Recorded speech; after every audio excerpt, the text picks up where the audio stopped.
আমাদের গ্রামের যে কোনো বিয়েতে ঠিক এইভাবে ডাল গোশটা রান্না করা হয়। অসম্ভব মজার হয় খেতে।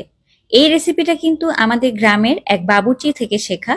আপনারা কিভাবে বাড়িতে একেবারে বিয়ে বাড়ির মতো ডাল গোশ রান্না করবে সেটার সহজ রেসিপি আজকে আপনাদের সাথে শেয়ার করছি। এর জন্য গোটা গরম মশলা, গোটা জিরা দিয়ে দিয়েছি, সাথে তেজপাতা দিয়ে দিলাম আর শুকনা মরিচ।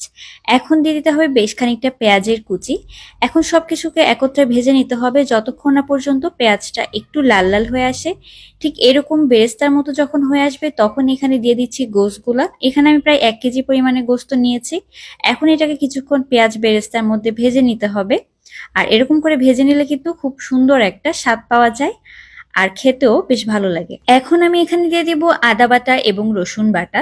2 চা চামচ পরিমাণে আদা বাটা এবং 2 চা চামচ পরিমাণে দিয়ে দিচ্ছি রসুন বাটা। 2 চামচ পরিমাণ দিয়ে দিচ্ছি জিরার গুঁড়া আর তার সাথে 3 চামচ পরিমাণ দিয়ে দিব ধনিয়ার গুঁড়া। এখন আমি এখানে দিয়ে দিচ্ছি শুকনা মরিচের গুঁড়া, প্রায় 2 টেবিল চামচ পরিমাণে এখানে শুকনা মরিচের গুঁড়া দিয়ে তারপর পরিমাণ মতো হলুদের গুঁড়া আর স্বাদ মতো লবণ দিয়ে সবকিছুকে একত্রে কিছুক্ষণের জন্য কষিয়ে নিতে হবে যতক্ষণ না পর্যন্ত উপরের দিকে তেলটা ভেসে ওঠে। এখন আমি অনবরত নাড়বো আর এটাকে ভালো করে কষিয়ে নিব। দরকার হলে এখানে কিন্তু একটু পানি ব্যবহার করা যেতে পারে। সো আমি একদম ভালোভাবে কষিয়ে নিচ্ছি আর দেখতেই পাচ্ছেন এখন কিন্তু উপরের দিকে তেলটা ভেসে উঠেছে। আর এই পর্যায়ে যখন কষানো হয়ে যাবে দিয়ে দিব গরম পানি। আমি এখানে 2 কাপ পরিমাণ পানি দিচ্ছি গোশটা একটুখানি সেদ্ধ হওয়ার জন্য। আমি ফুললি সেদ্ধ করে নিব না, জাস্ট অল্প একটু সেদ্ধ হলেই হবে। দরকার হলে এখানে একটু ঢাকনা দিয়ে রাখতে পারেন। ঢাকনা দিয়ে কিছুক্ষণ রান্না করলে দেখবেন যে প্রায় অনেকটাই সেদ্ধ হয়ে এসেছে। ওই 50 ভাগের মতো সেদ্ধ করে নিলেই হবে। আর এভাবে ঢাকনা দিয়ে রাখলে একটু তাড়াতাড়ি সেদ্ধ হয়ে যায়, তাই আমি এখানে ঢাকনা দিয়ে রেখেছিলাম। আর যখনই দেখবেন গোশটা ভালোভাবে সেদ্ধ হয়ে গিয়েছে এবং উপরের দিকে ঠিক এরকম করে হালকা একটু তেল ভেসে উঠেছে, মানে পানিটা একটু শুকিয়ে গিয়েছে, তখন এখানে দিতে হবে পেঁয়াজের কুচি। এরকম একটু পেঁয়াজের কুচিটা বেশি দিলে কিন্তু ডাল গোশটা খেতে ভালো লাগে। তা আমি এখানে পেঁয়াজের ব্যবহারটা একটু বেশি করছি। আর বিয়ে বাড়ির যে কোনো রান্নায় পেঁয়াজ বেরেস্তা কাঁচা পেঁয়াজের পরিমাণটা কিন্তু একটু বেশি করে দেওয়া হয়। তো পেঁয়াজটা দিয়ে দেওয়ার পরে কিছুক্ষণ নেড়ে চেড়ে এখানে আমি ছোলার ডাল দিয়ে দিচ্ছি। আর এই ডালটা কিন্তু সারা রাত ভিজানো ছিল, আর ভিজিয়ে রাখলে খুব তাড়াতাড়ি সেদ্ধ হয়ে যায়।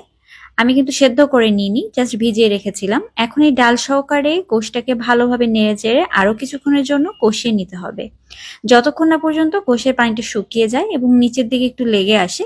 ততক্ষণ আমি এটাকে ভালো করে কষিয়ে নিয়ে তারপর এখানে আমি গরম পানি দিয়ে দিচ্ছি ডালটা সেদ্ধ হওয়ার জন্য।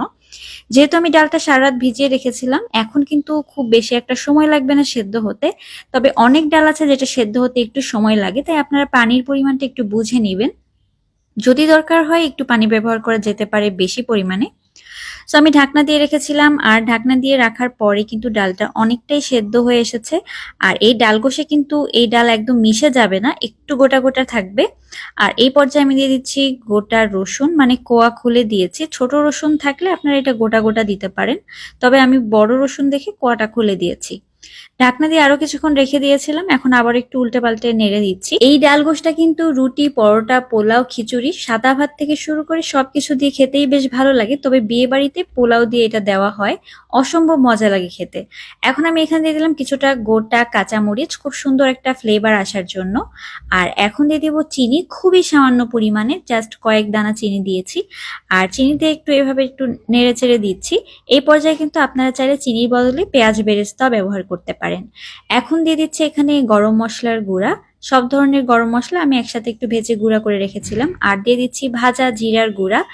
এখন সবকিছুকে একত্রে মিশিয়ে নেওয়ার পালা। সবকিছুকে ভালোভাবে মিশিয়ে নিয়ে উপর থেকে একটু ঘি ছড়িয়ে দিতে পারেন। আমি এখানে ঘি দিচ্ছি না, তবে আপনারা ঘি মিশিয়ে নেবেন। তো তৈরি হয়ে গেল একেবারে গ্রামের বিয়েবাড়ির স্টাইলে ডাল গোশ রেসিপি।